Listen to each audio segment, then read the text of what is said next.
The fluorescent lights in Miller's grocery hummed like angry wasps overhead. Sarah Mitchell stood frozen at register 3, staring down at the pile of coins she'd just dumped onto the counter. Pennies mostly, a few nickels, 3 dimes that looked like they'd been through a washing machine. 1 quarter with Abraham Lincoln's face worn smooth from too many desperate transactions just like this one. Her hands wouldn't stop shaking. $4.73. That was it. Everything she had left in the world scattered across cheap laminate like evidence of a crime she couldn't remember committing. Behind the counter, Constance peered over her reading glasses with the kind of look Sarah had seen too many times in the past 6 months. Not quite pity, not quite contempt. Something worse. That blank indifference that said you've already stopped being a person and become a problem instead. Count it again, Sarah whispered. Please. Constance sighed loud enough for the whole store to hear. She swept the coins into her palm with exaggerated slowness, making a show of each one. 473, Constance announced. She tapped the can of baby formula. This is 649 plus tax. That's 702. Sarah's throat tightened. Everything in the store had edges suddenly, sharp corners she might cut herself on if she moved wrong. I know, she managed. I just thought maybe what? Constance's voice could have stripped paint. Maybe I just let you walk out with it. Honey, this isn't a charity. Behind Sarah, someone coughed, impatient. Someone else muttered something she couldn't quite hear, but felt in her spine anyway. Against her chest, Dylan whimpered, 4 months old and burning up with fever in the makeshift sling she'd fashioned from an old bedsheet. I can put back the wipes, Sarah said quickly. Just the formula, please. He needs to eat. Constance glanced at the baby, then back at Sarah. Her expression didn't change. Store policy, Constance said flatly. Pay or get out. Something broke inside Sarah's chest. This was the final crack in a dam that had been holding back an ocean of shame and desperation and bone-deep exhaustion. Her hands moved on autopilot, gathering the coins back. $4.73. Not enough. Never enough. Dylan's whimper turned into a full cry, thin and reedy and weak. Shh, baby, Sarah whispered. It's okay, Mama's going to figure something out. But she had no idea what. The shelter had closed 2 hours ago. The church food bank didn't open until Tuesday. It was Saturday night, February in Montana, which meant 18 degrees outside and snow in the forecast. Sarah turned toward the exit. Each step felt like walking through concrete. She could feel every eye on her back, burning, judging. That's when she heard it.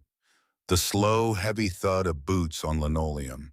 The sound came from the back of the store, each step deliberate, purposeful. The whispers stopped. The whole store seemed to hold its breath. A man emerged from aisle 7. He was massive, at least 6'3", built like someone who'd spent decades turning wrenches and throwing punches. His arms were covered in tattoos that disappeared under a black leather vest. On the back of that vest in bold letters, Hell's Angels Montana chapter. His face was all hard angles and old scars. A thick beard covered his jaw. His eyes were dark and unreadable, but there was something burning behind them. Something that looked almost like recognition. He walked straight toward the checkout. Constance's hand moved toward the phone under the counter. Reaper, we don't want any trouble. The biker didn't even look at her. His eyes were locked onto Sarah and the baby in her arms. How much she's short, his voice was gravel and whiskey. Constance stammered. $2.29, but Reaper, you don't have to. He pulled a worn leather wallet from his back pocket, extracted a $20 bill, slapped it on the counter. Sarah's mouth opened, but no sound came out. The biker still hadn't looked at Constance. His eyes were fixed on Dylan, and something in his expression shifted. Just for a second. Pain, holding deep and buried under years of leather and rage. That won't be necessary, Sarah finally managed. I can't accept. You got diapers, he asked, cutting her off. What? Diapers for the kid. Sarah shook her head, stunned. I know. The biker turned and walked back toward the baby aisle without another word. He came back less than a minute later with diapers, wipes, infant Tylenol, and 2 more cans of formula. He dumped everything on the counter. Add it, he told Constance. Reaper, this is add it. His voice didn't rise, but there was steel underneath it. Constance's hand shook as she scanned the items. 43.68. The biker pulled out 3 more 20s. Keep the change. Then he finally looked at Sarah. You got a way to carry all this? Sarah's eyes were burning. I have a backpack at the bus stop. Where you headed? Maple Street. I know it. He started loading items into plastic bags. His hands were surprisingly careful. You taking the 7:15 bus? Sarah nodded. That bus don't run on Saturdays after 6, he said. It's almost 7 now. Sarah's stomach dropped. She'd forgotten. I'll walk. It's only 3 miles. The biker looked at Dylan, then at Sarah's worn sneakers with holes in the toes, then at the dark sky visible through the store windows. It's 18 degrees out there, he said, and supposed to snow. I don't have a choice. He was quiet for a long moment. Then he picked up the grocery bags and started walking toward the exit. Sarah stood there confused until he turned back. You coming or not? Where? To give you a ride home. Sarah's protest died in her throat. She looked down at Dylan, who had finally stopped crying and was making small, hungry sounds against her chest. She thought about walking 3 miles in the freezing cold with the sick baby. She followed him out of the store. The parking lot was nearly empty. The biker led her to a beat-up Ford F-150, had to be 20 years old with rust spots and a crack across the windshield. But when he opened the passenger door, the inside was clean. You safe putting him in your lap? He asked. I don't have a car seat. We'll be fine. Sarah climbed in. The biker placed the grocery bags at her feet, then closed the door and walked around to the driver's side. The truck rumbled to life. Classic rock played softly on the radio. He turned it down almost to nothing. They drove in silence for the first few minutes. Sarah stared out the window, watching the small downtown area of Ridgemont roll past. What's his name? The biker's voice startled her. Dylan. He's 4 months old. He nodded, eyes on the road. He's sick. Fever. I think it's just a cold, but I can't afford to take him to the doctor. There's a free clinic on Washington Street. Opens Monday mornings. Sarah filed the information away. Thank you for the formula and the ride. I don't know how to... Don't. Sarah blinked. Don't what? Don't thank me. His jaw was tight. You shouldn't have to thank anyone for helping you feed your kid. That should just be what people do. But they don't. No, he agreed quietly. They don't. Sarah studied his profile in the dim light. He looked older up close, maybe mid-40s. The scar on his face looked like it had come from something sharp. Can I ask you something? Sarah said. Yeah. Why did you help me? His hands tightened on the steering wheel. Then he spoke, his voice so low she almost didn't hear it. My mom used to count coins like that when I was a kid. Nobody ever helped her. Sarah's throat tightened. I'm sorry. Don't be sorry. Just make sure the kid eats. They turned onto Maple Street. The apartment building came into view. A 3-story brick structure that looked like it was held together by paint and prayers. The biker pulled up to the curb and put the truck in park. Sarah gathered Dylan and the bags, fumbling with the door handle. He reached across and opened it for her. For just a second, his hand brushed against hers. His fingers were rough and warm. Thank you, Sarah said again, because she couldn't help herself. He didn't tell her to stop this time. He just nodded once. Sarah climbed out, balancing Dylan carefully. She was halfway to the building entrance when his voice stopped her. Hey. She turned back. You need anything else, you go to Rusty's bar on 5th Street. Ask for me. They'll know where to find me. Sarah swallowed hard. Okay. She watched as the old Ford pulled away, taillights disappearing into the dark Montana night. Inside her apartment, Sarah laid Dylan on the bed and finally let herself cry. Not from sadness, from the overwhelming relief of knowing that for at least the next few days her baby wouldn't starve. She made a bottle with the new formula. Dylan drank it hungrily, his small hands gripping her fingers. When he finished, she gave him the infant Tylenol, changed his diaper, and held him until his breathing evened out into sleep. Sarah stared at the ceiling, listening to the couple upstairs fighting. She thought about the biker with the scarred face and the quiet eyes. She thought about his mother counting coins.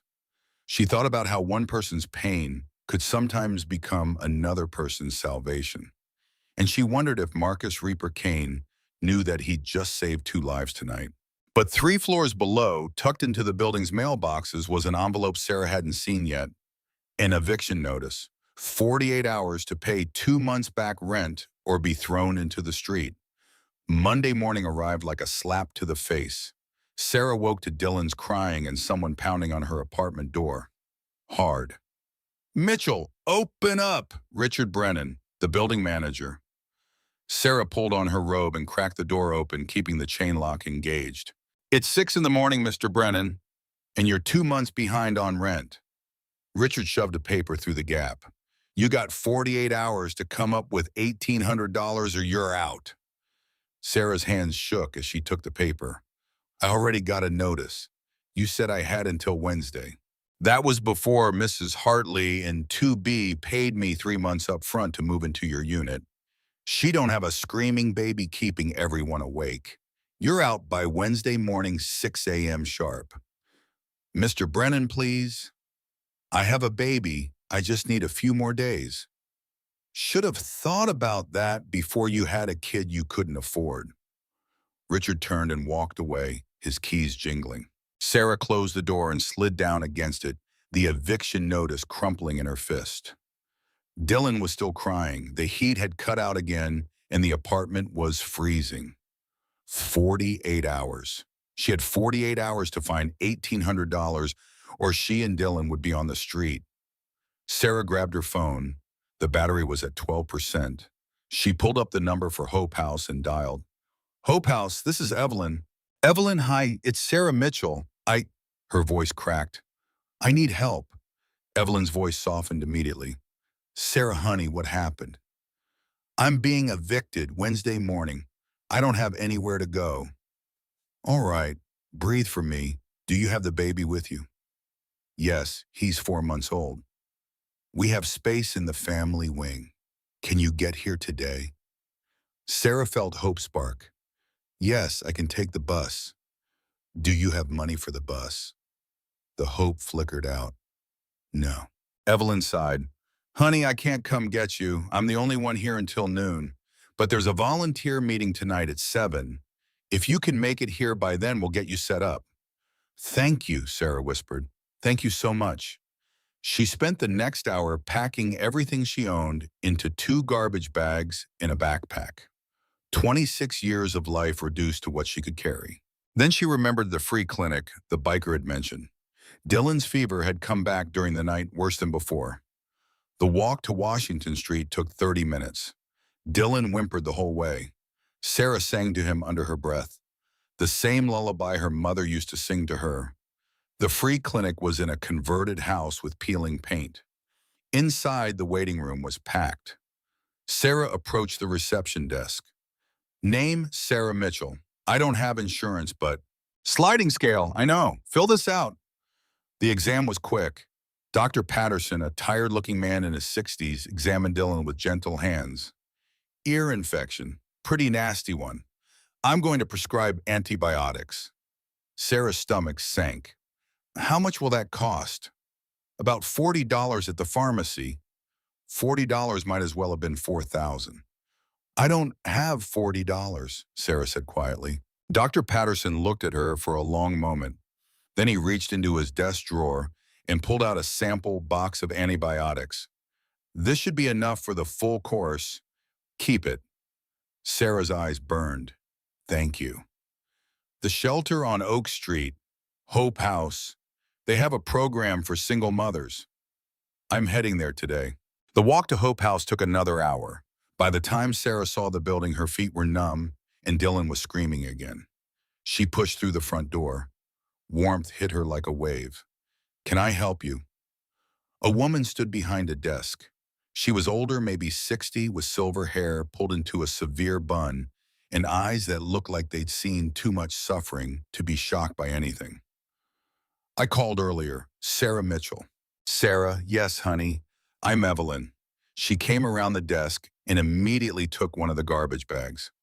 "Lord, you walked all the way here." Evelyn led her through a hallway lined with children's drawings. "We have a bed in the family wing. You'll share a room with one other mother, but it's clean and warm. Meals are communal. We have a nurse on staff 3 days a week, and we can help you apply for benefits, find work, get into job training programs." She opened a door. The room was small but clean. 2 twin beds, a crib, a dresser. "That's Jasmine's side. She works nights. Your side is here." Sarah set Dylan down in the crib. He immediately started crying again. "He's got an ear infection. The clinic gave me antibiotics, but let me get you supplies. You rest. The volunteer meeting is at 7. I want you there if you're up for it."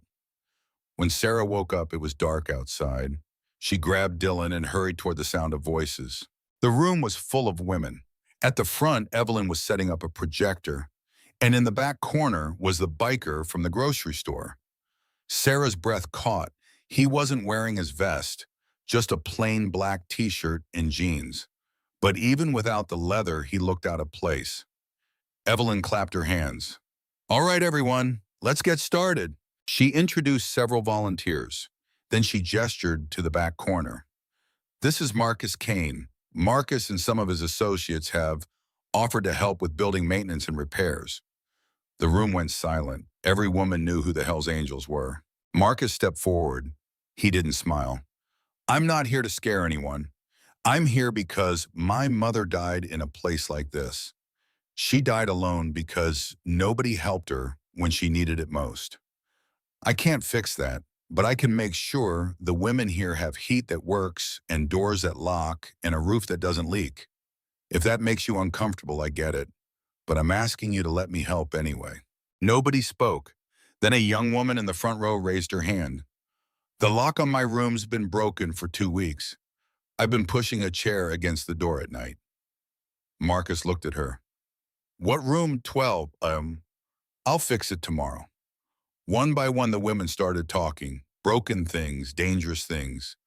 Marcus pulled out a notebook and wrote everything down. "Now," Evelyn said, "we have one more announcement. Starting next week, we're launching a job training program.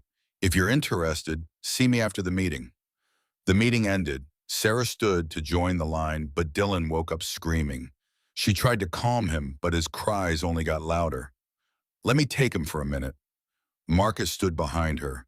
"You need to talk to Evelyn. I'll walk him. Kids like movement." Before Sarah could protest, Marcus gently took Dylan from her arms.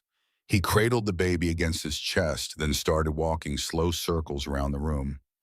Dylan's crying quieted. Sarah went to Evelyn. "I want to sign up for the job training, whatever you have.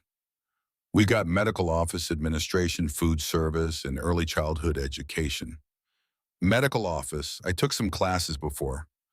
Pre-med at U of M, I had a full scholarship, but I had to drop out. Something shifted in Evelyn's expression. "Then you're going to do very well. It starts next Monday, 9 to 3. We provide childcare." Sarah signed the forms with shaking hands. When she turned around, Marcus was still walking Dylan. The baby had fallen asleep against his shoulder. "I can take him now," Sarah said quietly. Marcus transferred Dylan back with careful gentleness.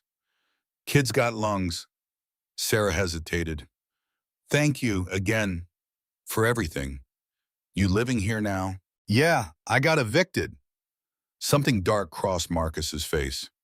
"Your landlord give you any trouble?" "What? No, I mean yes, but nothing I can't handle." "What's his name?" "Why?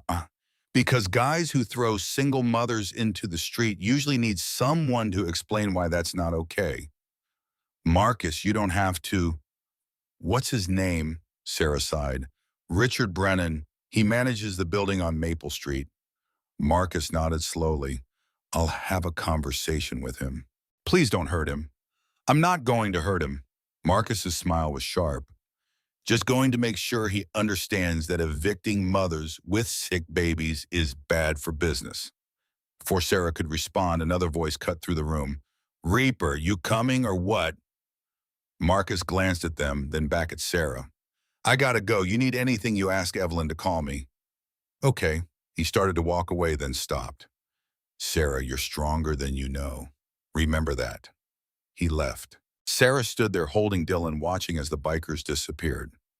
Around her, the other mothers whispered nervously. Sarah ignored them. She went back to her room and lay down. Friday morning arrived with weak sunlight filtering through the shelter's thin curtains. Sarah woke to Dylan cooing softly. For the first time in weeks, he didn't sound sick. The antibiotics were working. She'd spent the past 4 days in a blur, job training every morning, studying at night, tutoring Jasmine in algebra for her GED, slowly finding her rhythm in this new life. Jasmine sat at one of the tables staring at her algebra homework. Still stuck on quadratics? Sarah asked. These letters and numbers are personally attacking me. Sarah sat down. They worked through 3 problems together. Jasmine's frustration slowly melted into understanding. You're really good at this, Jasmine said. I used to tutor back in college. What happened? Why'd you leave? Sarah hadn't planned to talk about it, but something made the words spill out. She told her about the pre-med program, the pregnancy, Dylan's father walking out, her own father, Pastor Garrett Mitchell, calling her a disgrace, throwing her out with nothing. He's a pastor. Jasmine's eyes went wide. Is, I don't know. We haven't spoken in 2 years. They sat in silence. You know what, though, Jasmine said. You're still here. You're still fighting. That takes more strength than getting some degree. Later that morning, Evelyn knocked on Sarah's door. You've got a visitor. Sarah's stomach dropped. Who? Says his name is Warren Mitchell. Claims he's your grandfather. Sarah hadn't seen Warren in 2 years, not since her father had made it clear that anyone who supported Sarah was supporting sin. I'll see him. Warren Mitchell sat in the lobby, hat in his hands. He was 68 but looked older, weathered. He stood when Sarah entered. Sarah, his voice cracked on her name. Grandpa. They stared at each other across the small room. Your father was wrong, Warren said finally. I was wrong for not stopping him. Can I meet him, my great-grandson? Sarah looked down at Dylan, then back at her grandfather. His name is Dylan, and yes. Warren approached slowly. He looked down at the baby and his eyes filled with tears.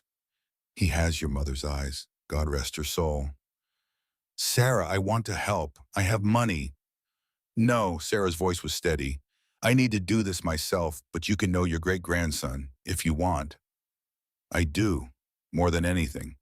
Then that's enough. They talked for an hour. After he left, Sarah sat holding Dylan, feeling something shift inside her. Not forgiveness exactly, but maybe the beginning of it. That evening, Sarah attended her first job training evaluation. Mrs. Palmer reviewed her work. You're excelling, top of the class. Have you considered going back to school? I can't afford. There are programs, grants, especially for single mothers. I could help you look into it. Sarah's heart jumped. Really? Really, you got something special, Sarah. Don't waste it. Walking back, Sarah felt lighter. Job training going well. Grandfather reconnecting. Dylan healthy. Maybe things were getting better. She opened the door to her room. Jasmine was sitting on her bed holding a piece of paper. Her face was pale. What's wrong? Evelyn just told me. The city inspector came today. Said the building has code violations. We've got 72 hours to evacuate. Sarah read the notice. Immediate shutdown order. Unsafe electrical systems. Fire code violations. This doesn't make sense, Sarah said. Marcus just fixed half this stuff last week. I know. Sarah looked at Dylan sleeping peacefully. 4 days ago, she'd thought things were getting better. She should have known better than to hope. The shutdown notice sat on Evelyn's desk like a death sentence. Sarah stood in the doorway watching Evelyn make phone call after phone call. Each conversation ended the same way. Apologies, sympathy, but no help. They're not going to reverse this, are they? Sarah said. Evelyn took off her reading glasses and rubbed her eyes. No, Fiend. What happens to everyone? Churches can take maybe 10 women. The shelter in Great Falls has room for 5 more. The rest will have to figure it out. Sarah looked down at Dylan. 1 week ago, she'd been counting coins. Now she was trying to save 40 women from the street. When did she become someone who tried to save other people? The answer came quick. The moment Marcus paid for formula. The moment Evelyn gave her a bed. The moment Jasmine taught her how to work the washing machine. People had shown up for her. Now it was her turn. What if we could prove the violations don't exist? Sarah asked. Evelyn looked up. What? Marcus just fixed the electrical system. The fire exits were replaced 3 days ago. Someone from the fire department signed off. The inspector said, the inspector lied. Evelyn was quiet. Then she opened her drawer and pulled out a folder. Inside were inspection reports going back 5 years. Every single one clean. He bribed the inspector, Evelyn said quietly. Can you prove it? No, but I know people who might be able to. Then let's talk to them. The next 3 days were a blur. Sarah spent every spare moment gathering evidence. She interviewed women about repairs, documented every fix with photos, found old reports that contradicted the shutdown order. Jasmine helped using her hospital connections to track down the building inspector's financial records. He'd made interesting cash deposits, same amounts, same timing as Richard Brennan's building inspections. On Tuesday morning, Sarah walked into Legal Aid Montana with a file folder 3 inches thick. Do you have an appointment? No, but I have evidence of municipal corruption and I'm not leaving until someone looks at it. 20 minutes later, Sarah sat across from Rachel Morrison. Mid-30s, sharp eyes, expensive suit. You're Richard Brennan's niece, Sarah said. Rachel's smile was thin. A strange niece. We don't speak. He's a predator who's been exploiting vulnerable tenants for years. She took the folder and started reading. Her expression darkened with each page. This is good work, really good. Where'd you learn to document evidence like this? Pre-med research methodology. You go to school? Used to, University of Montana, full scholarship. Had to drop out when I got pregnant. Rachel looked up. How old's your baby? 4 months. And you put this together in 3 days while taking care of an infant? I had help. I can work with this. I'll file an emergency injunction, get a court hearing scheduled for Friday. But Sarah, my uncle, has friends. This isn't going to be easy. I don't need easy. I need possible. Then we've got a shot. Sarah walked out feeling something she hadn't felt in a long time. Power. The kind that came from refusing to accept what other people said was inevitable. Her phone rang, unknown number. Sarah Mitchell. This is Pastor Nathaniel Cross from St. Michael's Church. Evelyn gave me your number. I understand you're coordinating the legal response. I'm helping, yes. I'd like to help too. I'm thinking we organize a protest Friday morning in front of City Hall, show the judge that people care. Sarah thought about the hearing, Rachel arguing legal technicalities versus 40 single mothers and their children on the courthouse steps. Which story would the news cover? A protest is perfect, Sarah said. That evening, Marcus showed up. He looked tired, jaw tight, knuckles scraped raw. You okay? Sarah asked. Had a conversation with your landlord. Sarah's stomach dropped. Marcus, what did you do? He threw the first punch. I just finished it. Did you hurt him? He's not pressing charges. His wife convinced him it was a bad idea. Marcus's smile was sharp. Because I told him if he pressed charges, my lawyer would subpoena every financial record he has. And the IRS would get real interested in where all those missing security deposits went. Sarah should have been horrified, but all she felt was relief. Thank you. Don't thank me yet. Man like Richard doesn't scare easy. He's going to come back hard. Let him. We're ready. Marcus looked at her, really looked at her. You changed. Week ago, you were counting coins, too scared to accept help. Now you're organizing legal battles. I got tired of being scared. Good. Being scared keeps you alive, but being angry gets things done. Marcus stood to leave, then stopped. Sarah, your landlord, said something. Said he got a call from someone who told him to make your life difficult. You got enemies you don't know about. Sarah thought about the past 2 years. I don't know, maybe. We'll figure it out, because someone's paying attention to you, and not in a good way. After he left, Sarah sat holding Dylan. Who would care enough about her to engineer her eviction? Unless it wasn't about her at all. Unless it was about the shelter. About clearing out the poor to make room for something more profitable. Sarah called Rachel Morrison. I need you to look into something. Property records. Who owns the land Hope House sits on? Who's been trying to buy it? Follow the money. You think this is bigger than a dirty inspector? I think Richard Brennan is small time, and small time operators don't move unless someone bigger tells them to. Rachel was quiet. I'll look into it. But Sarah, if this goes higher than we thought, things are going to get dangerous. They're already dangerous. Euros, 40 women are about to be homeless. How much more dangerous can it get? She found out Friday morning at 3:47 a.m. Sarah woke to screaming, not Dylan. This was adult screaming. Terror. Panic. Then she smelled it. Smoke. Sarah grabbed Dylan and ran to the door. The hallway was thick with gray haze. Emergency lights strobed through the darkness. Women were running. Everyone out! Evelyn's voice cut through the chaos. Take the back stairs! Sarah held Dylan against her chest, covering his mouth and nose, and followed the footsteps. The stairwell was packed. Women pushed and shoved. Someone stepped on Sarah's foot. Dylan started screaming, Move, please, move! They spilled out into the parking lot. The cold February air hit like a slap. Sarah gasped, checking Dylan frantically. His face was red, but he was breathing. He was okay. She turned and looked at the building. Flames poured from the first floor windows. Black smoke billowed into the pre-dawn sky. Oh my God. Evelyn was doing a head count. Jasmine, has anyone seen Jasmine? Sarah's blood went cold. Jasmine had called in sick last night, said she'd be sleeping in their room, 3rd floor.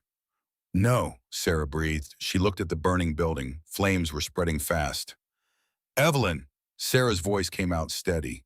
Take Dylan. She handed the baby to Evelyn. Sarah, what are you? Sarah ran toward the building. Sarah, stop, Evelyn screamed. Sarah didn't stop. Jasmine had helped her practice for interviews, had braided Dylan's hair, had become a friend. She wasn't going to let Jasmine die. Sarah hit the back entrance at a full sprint. The smoke was worse now, thick and black. She pulled her shirt over her mouth and started up the stairs. Her eyes burned. Her lungs screamed. 2nd floor. The fire was spreading. 3rd floor. The hallway was an inferno. Jasmine? No answer. She ran to their room. The door was hot. Sarah kicked it open. Jasmine was on the floor next to her bed, unconscious. Sarah grabbed her under the arms and pulled. Jasmine was heavier than she looked. Dead weight. Sarah's muscles burned, but she didn't stop. She got Jasmine to the hallway. The stairs were blocked. Flames had consumed the back stairwell. They were trapped. The window. Sarah dragged Jasmine to the window and shoved it open. Cold air rushed in. Below, the parking lot looked impossibly far away. 3 stories. Sarah stuck her head out. Help, someone help. Then she heard it, the roar of motorcycle engines. Three bikes tore into the parking lot. Marcus jumped off before his bike stopped. He looked up, saw Sarah, and his face went white. Get back.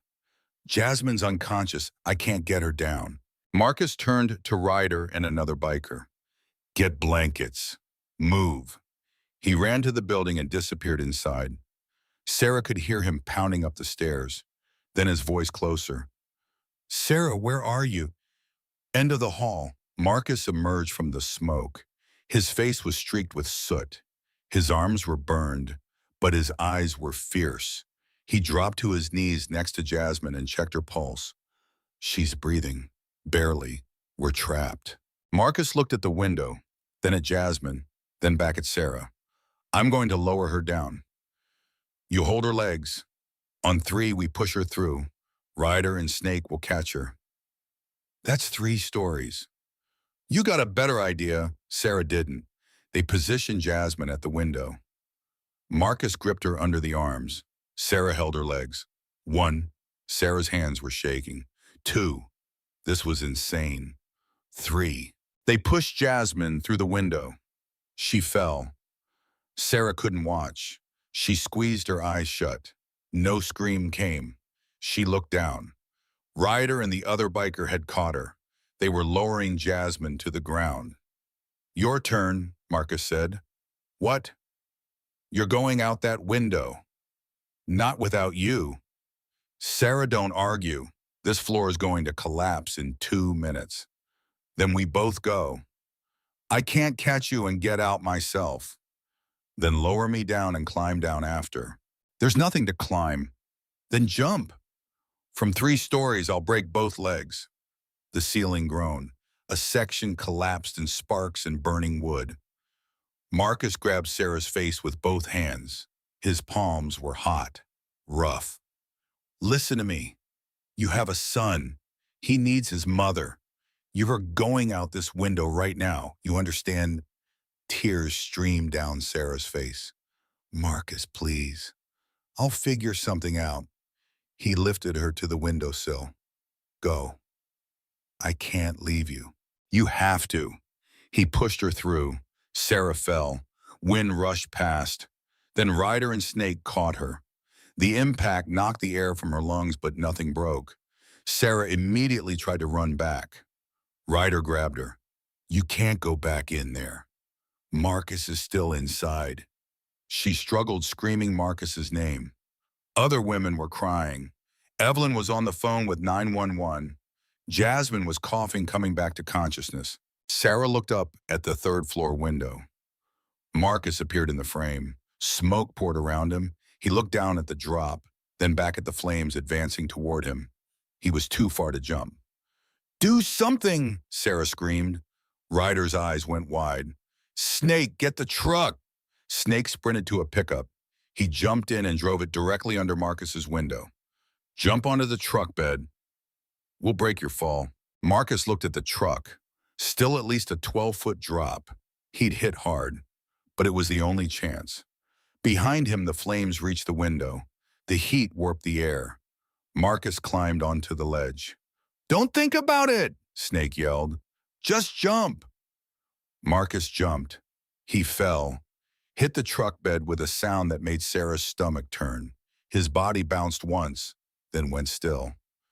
Marcus, Sarah broke free and ran to the truck. Marcus was lying on his back, eyes closed, blood trickling from his nose. For one terrible moment, Sarah thought he was dead. Then his eyes opened. Did we get everyone out? Sarah laughed and cried at the same time. You crazy bastard. You could have died. That's not an answer. Everyone's out. Everyone's safe. Marcus nodded, tried to sit up, gasped and fell back. Ribs. Definitely broke some ribs. Fire trucks screamed into the parking lot. Paramedics swarmed. I'm fine, Marcus protested. Check the other women first. Sir, you jumped from a 3rd-story window. You're going to the hospital. They loaded him onto a stretcher. Sarah tried to follow, but a paramedic stopped her. Family only. I'm his. Sarah stopped. What was she? She's with me, Marcus's voice from inside the ambulance. Let her in. Sarah climbed in. The doors slammed shut. The ambulance pulled away from Hope House, from the burning building that had been her home. Inside, a paramedic worked on Marcus. Oxygen mask, IV line, blood pressure cuff. Marcus's hand found Sarah's. His grip was weak but steady. Dylan, he okay? Evelyn's got him. He's fine. Marcus closed his eyes. Good. Marcus, the fire. Do you think it was an accident? His eyes opened. Even through the pain, she could see the answer. No, Richard, Sarah whispered. Marcus squeezed her hand. Don't talk about it here. At the hospital, they took Marcus straight to radiology. Sarah sat in the waiting room and called Evelyn. How is he? They think he broke 3 ribs. Maybe a concussion, but he'll be okay. Thank God. Sarah, the fire marshal's here. Says the fire started in the basement, near the electrical panel. Looks suspicious. They found evidence of accelerant, gasoline. Sarah's free hand clenched. It was Richard. We don't know that. Yes, we do.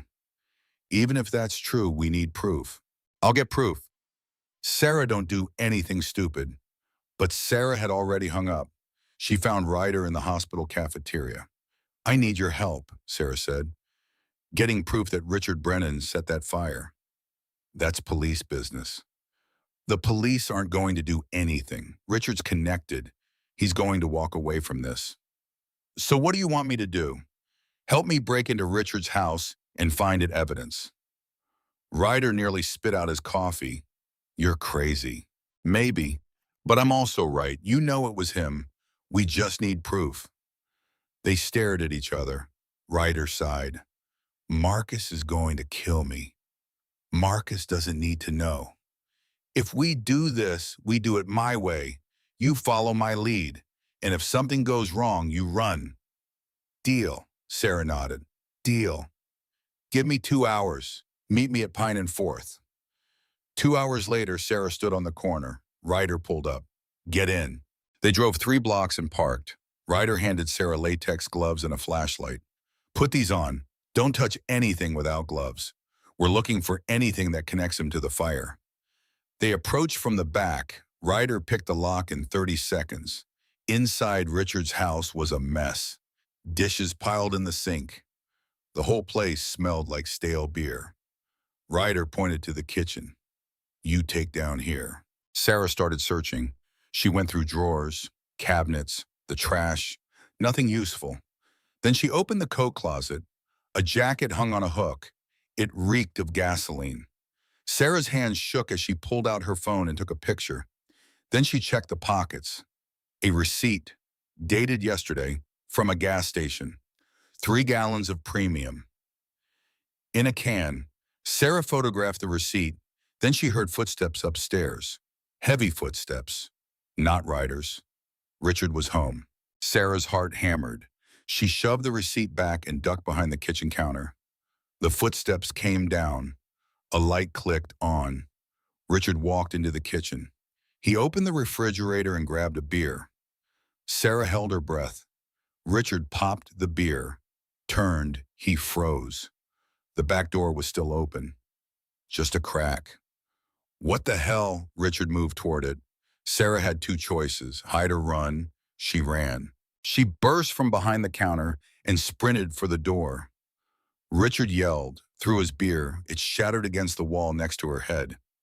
Sarah hit the door and kept running. Behind her, Richard was cursing, chasing. She rounded the corner. Ryder was running toward her. Go! They ran together. Behind them, Richard was screaming, I'll kill you! They reached the car. Ryder peeled out. They didn't stop until they were 5 miles away. Did you get anything? Ryder finally asked. Sarah held up her phone. Gasoline-soaked jacket, receipt for gas in a can. Ryder's eyebrows shot up. You're kidding. I'm not. Ryder started laughing. Then Sarah started laughing. The adrenaline and terror and triumph crashing together. When they calmed down, Ryder looked at her. You know Richard's going to tell the cops someone broke in. Let him. He can't prove it was us. And once the fire marshal sees this evidence, Richard's going to have bigger problems. Sarah pulled out her phone and started making calls. She sent the photos to the fire marshal, to the police, to the local news. By the time the sun came up, Richard Brennan was in handcuffs. The news ran the story all day. Arson, attempted murder, destruction of property. Sarah sat in Marcus's hospital room and watched with him. "You broke into his house," Marcus said. "I did what needed to be done. That was stupid and dangerous. So was jumping out of a third-story window." Marcus couldn't argue. He reached for her hand. "You could have gotten hurt." "But I didn't. And now Richard's going to prison." They sat in silence watching the news. Finally, Marcus spoke. "The charity ride, it's still happening. Tomorrow, we're using it to raise money to rebuild." "Marcus, you just broke 3 ribs." "I'm not riding. Snake's driving me in a truck. But I'm going to be there, and so are 300 other bikers." Sarah's eyes widened. 300. Word got out. About the fire, people want to help. "That's incredible." "It's necessary. That shelter meant something. We're going to rebuild it, better than before."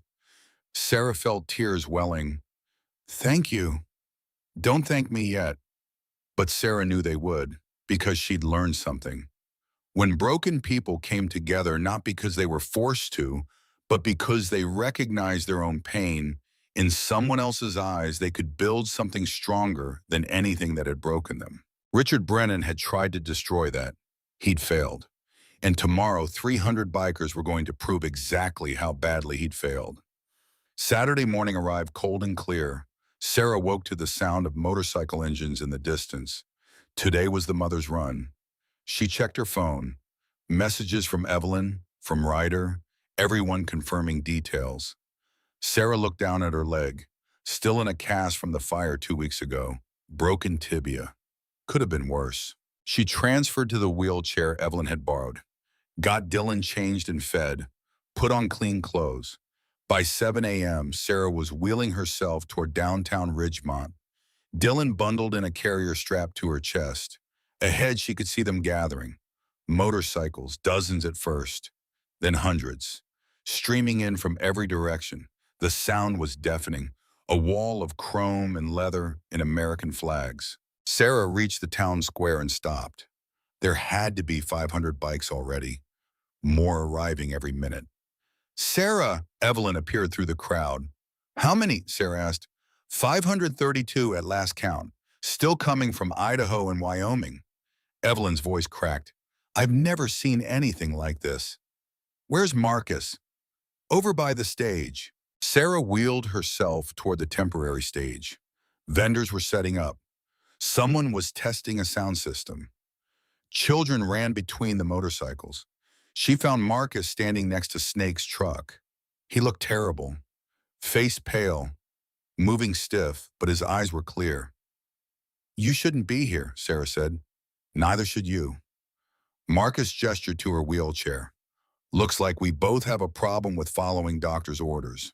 They stood there just looking at each other, 2 broken people who'd found something worth fighting for. "Your father's here," Marcus said quietly. Sarah's breath caught. "What?" "Pastor Garrett Mitchell showed up an hour ago, said he heard about the fire, said he needed to see you." Sarah's hands tightened on her wheelchair. She hadn't seen her father in 2 years. "Where is he?" "Church tent, north side." Sarah looked down at Dylan. 5 months old now. He had her father's nose, her mother's eyes, everything her father had rejected. "Will you come with me?" she asked Marcus. "You sure?" "I'm sure." They made their way through the crowd. People called out to Sarah, women from Hope House, volunteers, strangers who'd seen her story on the news. The church tent was quiet, a few folding tables, coffee urns, boxes of donuts. Pastor Garrett Mitchell stood by the back entrance. He'd aged, more gray in his hair, lines around his eyes. He wore his clerical collar, black shirt.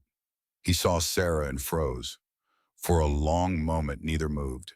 Then Garrett took a step forward, stopped, started to speak, stopped. Sarah wheeled herself closer. Marcus stayed a few steps behind. Hi, Dad. Garrett's face crumpled. Sarah, I saw on the news about the fire, about what you did. Someone needed help. You could have died. But I didn't. Garrett looked down at Dylan, his grandson. May I?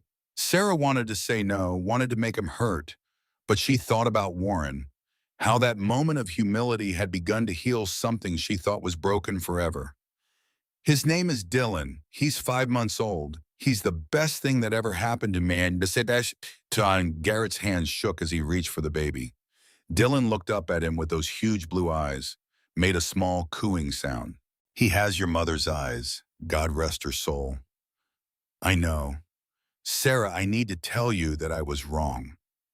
Sarah had imagined this moment 1,000 times. In all those versions, she'd been angry. But sitting there watching her father cry, all she felt was tired. I chose pride over love, Garrett continued. His voice was shaking. I chose my reputation over my own daughter. I told myself I was upholding God's law, but I was just being a coward. And I'm sorry, Sarah, I am so deeply sorry. Dylan reached up and grabbed Garrett's finger, held on tight. I don't know if I can forgive you yet, Sarah said quietly. Not completely, but I'm willing to try, for Dylan's sake. He deserves to know his family. Garrett nodded. He was crying openly. May I baptize him when you're... I know I have no right to ask, yes.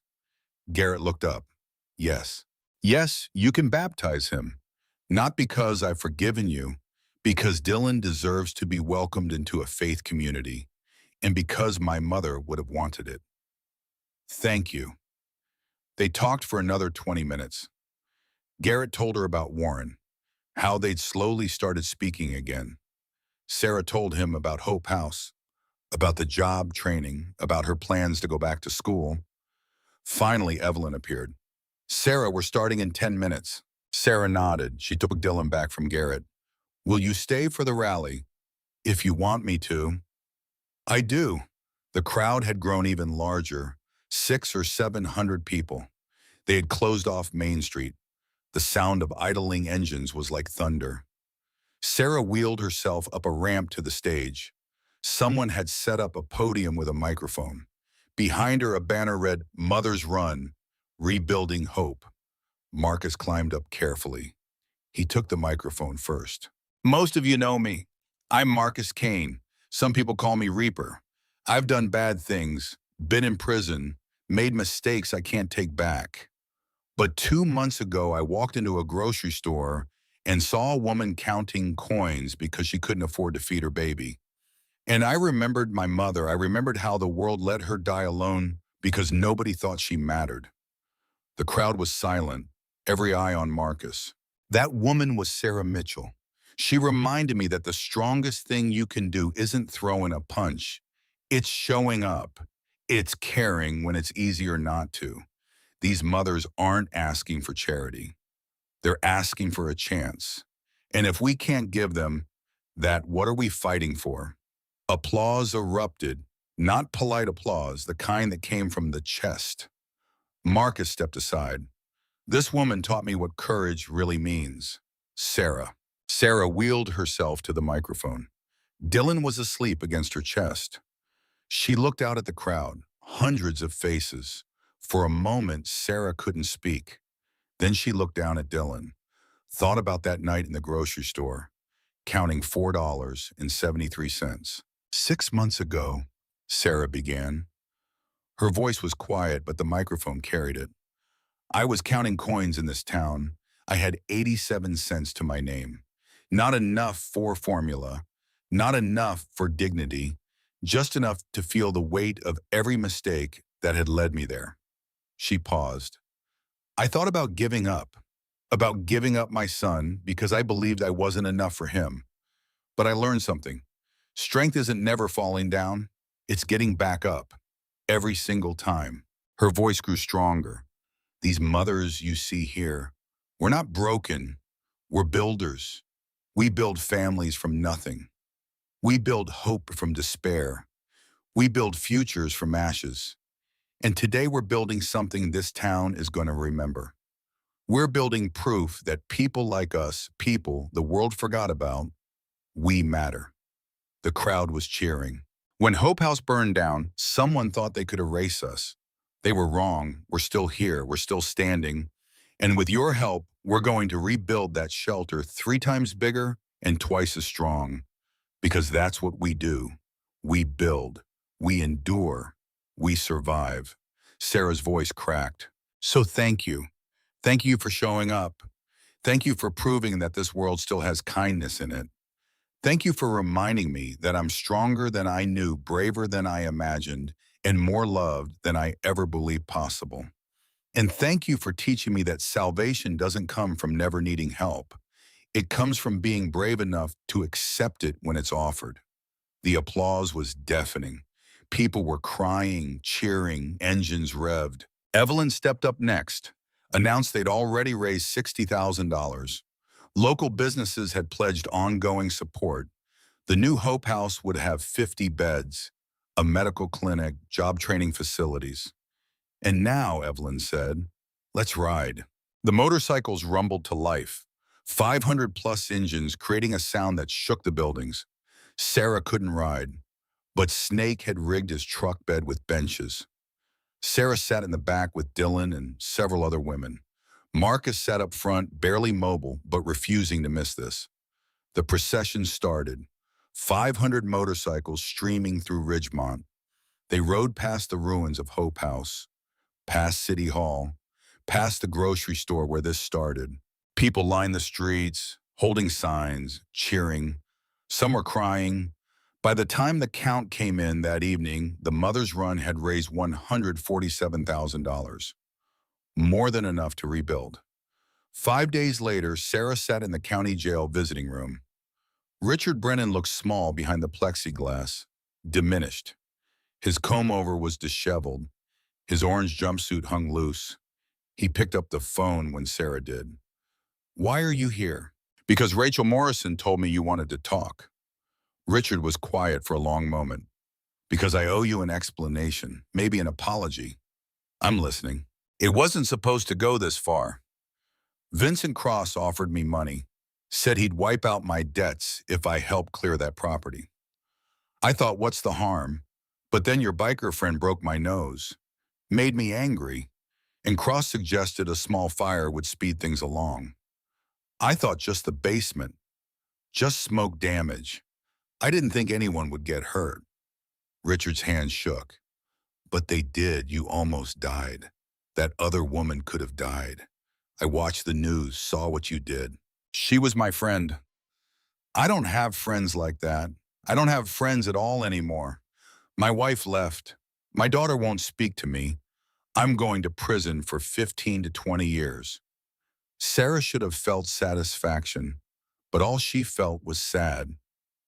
Why are you telling me this? Because I want to make it right, as much as I can. Richard pulled out a piece of paper, pressed it against the glass. I've instructed my lawyer to return every security deposit I stole, $87,000. It's all going to Hope House. Sarah's breath caught. And I'm testifying against Vincent Cross.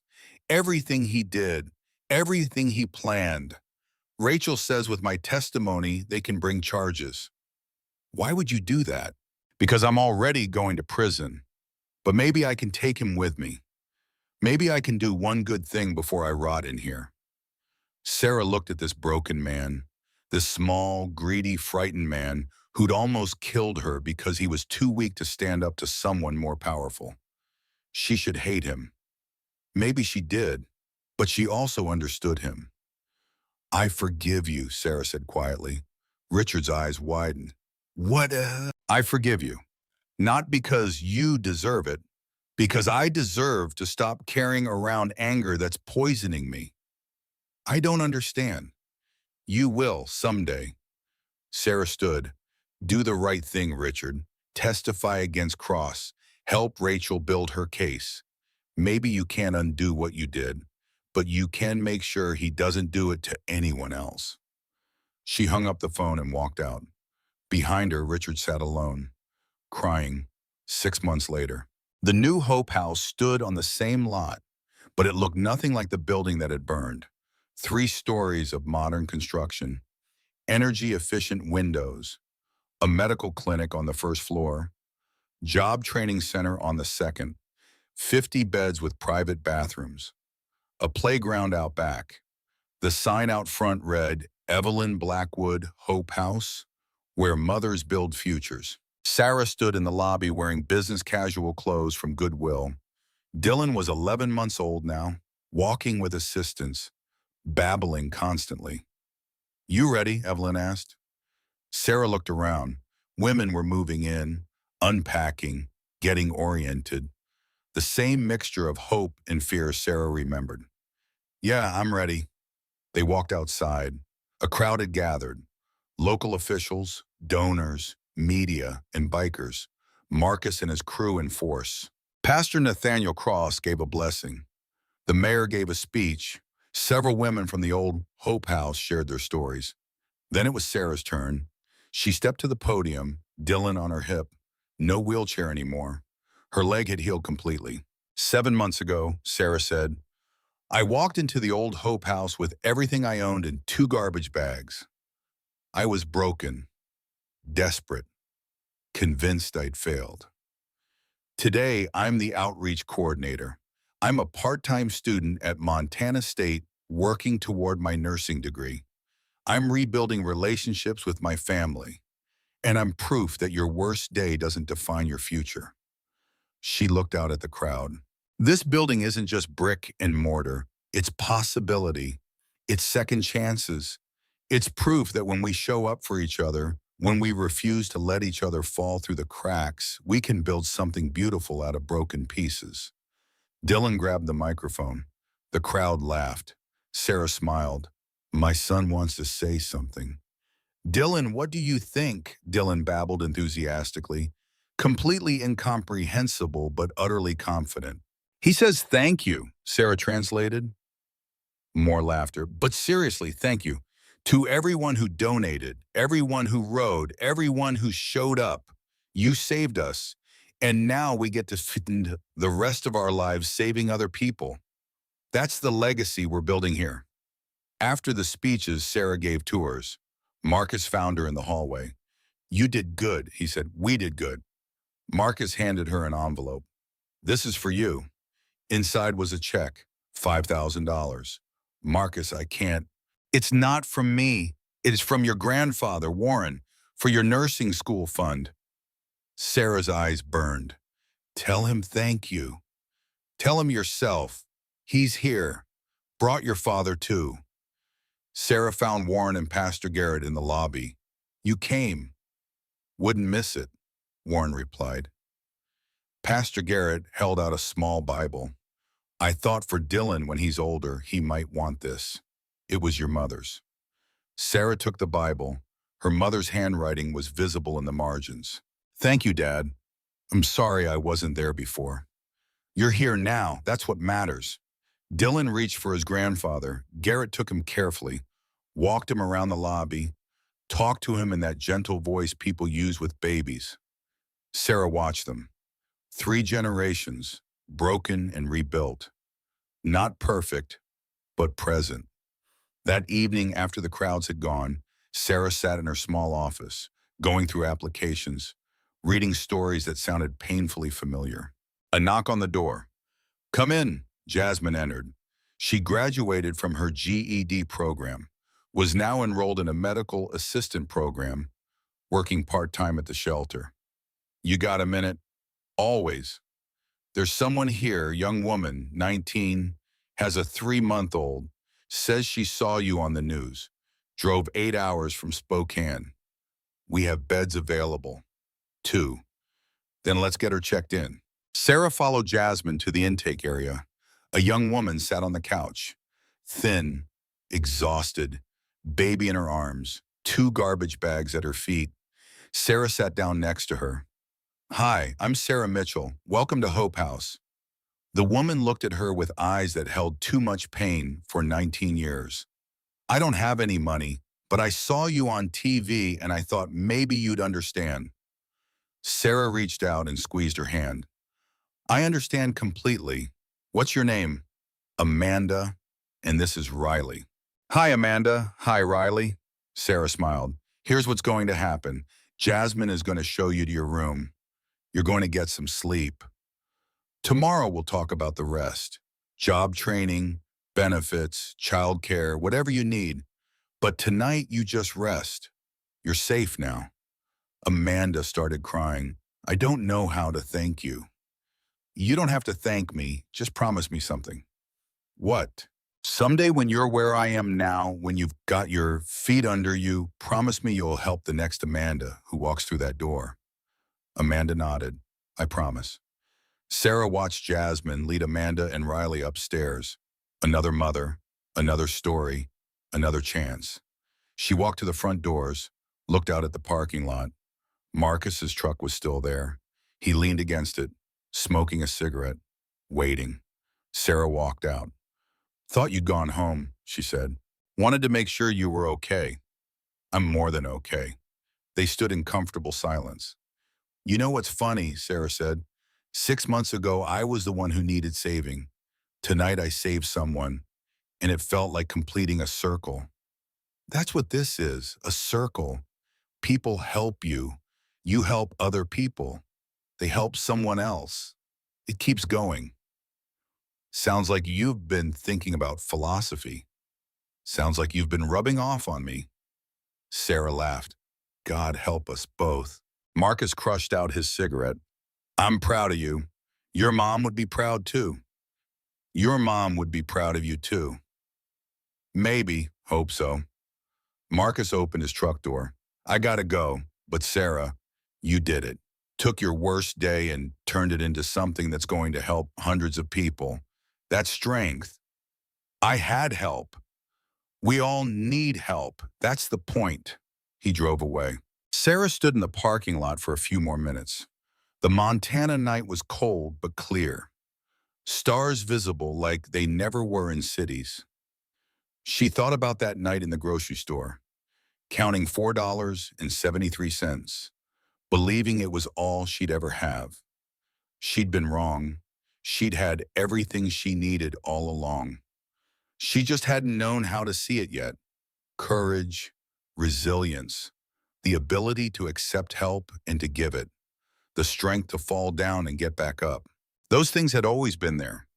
Marcus had just helped her find them. Sarah looked up at the new building, at the lights in the windows, at the families inside starting their journeys towards something better. She pulled out her phone and called the grocery store, asked if they were hiring, applied for a part-time cashier position, because she wanted to work the register, wanted to be there when the next woman counted coins and came up short, wanted to be the one who said, I've got this, let me help. The circle completing itself. 2 weeks later, Sarah started her first shift at Miller's Grocery. Same store, same register where she'd stood 7 months ago. But everything was different now. She worked the evening shift, fit around her coordinator job and her online nursing classes. It was exhausting, but it was also exactly where she needed to be. On her third shift, it happened. A young woman approached Sarah's register, maybe 22, baby in a carrier, tired eyes, worn clothes. She placed formula on the counter, then started pulling coins from her pocket. Sarah felt something shift in her chest. The woman counted, slowly, carefully. 538, she said finally. Her voice was shaking. How much is the formula? Sarah scanned it. 649 plus tax. 702. The woman's face fell. Thought it was on sale. I'm sorry, I'll put it back. Sarah looked at her, really looked at her, saw herself 7 months ago, saw every woman who'd ever been in this impossible position. Hold on, Sarah said. She pulled out her own wallet, took out $2, put them on the counter. What are you doing? The woman asked. Helping, same way someone helped me once. Sarah bagged the formula, added a box of diapers from the shelf behind her, scanned her employee discount card. You need anything else? Wipes Tylenol. I can't afford, not asking if you can afford it, asking if you need it. The woman started crying. Sarah came around the counter, put her hand on the woman's shoulder. Listen to me. Whatever you're going through right now, whatever brought you to this register, counting coins, it's not permanent. It feels permanent. I know, but it's not. How do you know? Because I stood exactly where you're standing 7 months ago in this store at this register, and someone showed me that the world still had kindness in it. Sarah wrote something on the back of her receipt. This is the address for Hope House. It's a shelter for single mothers. They have beds, job training, people who will help you figure out what comes next. I'm not homeless. I'm staying with my sister, but she's about to kick me out. Then you're about to be homeless, and that's exactly who Hope House is for. Women like us, before we hit rock bottom, while we still have the strength to climb back up. The woman took the receipt, looked at it, then at Sarah. Why are you doing this? Sarah thought about Marcus, about Evelyn, about every person who'd shown up for her when she had nothing left to give. Because someone did it for me, and someday when you're back on your feet, you'll do it for someone else. That's how this works. That's how we survive. The woman left with her formula and diapers and a piece of paper that might change her life. Sarah went back to scanning groceries. The next customer was an older man. Had to be 65. He watched the whole exchange. That was a good thing you did, he said as Sarah rang up his purchases, just paying it forward. Not many people do that anymore. Then maybe we need to start. All of us. The man smiled. My wife volunteers at that shelter you mentioned. Says it's doing real good work. Says there's a young woman running their outreach program. Used to be homeless herself. Sarah felt her face heat. That's me. Figured. The way you talk to that girl, that came from experience. He pulled out his wallet, took out a business card. I own a medical supply company. If you're serious about nursing school, call me when you graduate.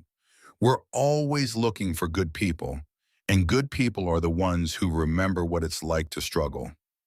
Sarah took the card. Thank you. Thank you for reminding me why I started my business. To help people. Somewhere along the way, I forgot that. You just reminded me. That night, Sarah drove home to the small apartment she'd finally been able to afford. 1 bedroom, small kitchen, but it was hers. She'd earned it. Dylan was asleep in his car seat. She carried him inside, put him in his crib, stood there for a long moment just watching him breathe. Her phone buzzed. A text from Marcus. Saw you working at the grocery store tonight. You know you don't have to do that, right? Sarah smiled and texted back. I know, but I want to be there for the next woman who counts coins. 3 dots appeared, then disappeared, then appeared again. Your mom would be proud. Mine too. Sarah looked around her apartment, at the nursing textbooks on the coffee table, at the Hope House work files on her desk, at the photos on the wall, her and Dylan, her and Evelyn, Marcus holding Dylan at the grand opening. She thought about that night 7 months ago, standing in a grocery store with 87 cents, believing she'd failed at everything that mattered. She'd been wrong. She hadn't failed. She'd been tested, broken down, rebuilt stronger. And now she got to spend the rest of her life helping other women do the same. Sarah picked up her phone one more time, opened her notes app, started writing. Dear Mom, I know you can't read this, but I need to tell you, anyway, I'm okay. Better than okay. I'm becoming the woman you always believed I could be. The one who helps instead of just needing help. The one who shows up instead of running away. I'm still scared sometimes. Still struggling, still figuring it all out. But I'm not alone anymore. And neither is Dylan. We have family. Real family. The kind that shows up when things are hard. I think you'd like them. I think you'd especially like Marcus. He's the one who saved me when I couldn't save myself. And then he taught me how to save other people. That's the gift he gave me.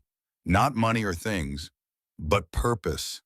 The knowledge that my pain doesn't have to be wasted, that it can be transformed into something that helps someone else. So thank you, Mom, for raising me to believe that people matter, even when the world tells them they don't, especially then. I love you, Sarah. She saved the note, added it to the collection she'd been keeping, letters to her mother, to her former self, to the woman she was becoming. Then she closed her laptop and went to bed. Tomorrow she'd wake up early, get Dylan ready, drop him at the Hope House childcare, work her coordinator shift, attend her online nursing lecture, work the evening shift at the grocery store. It would be exhausting. It would be hard. But it would be hers, a life she'd built from nothing, a life with purpose and meaning and the profound knowledge that she mattered, that mothers like her mattered, that their stories mattered, and that sometimes the difference between giving up and getting up was as simple as one person showing up at exactly the right moment and saying, "Let me help." Sarah had been that person for someone tonight. Tomorrow she'd do it again, and the day after that, for as long as it took, because that was what survivors did. They survived, and then they helped others do the same. The circle continuing, unbroken, expanding outward like ripples on water. One woman, one baby, one act of kindness at a time.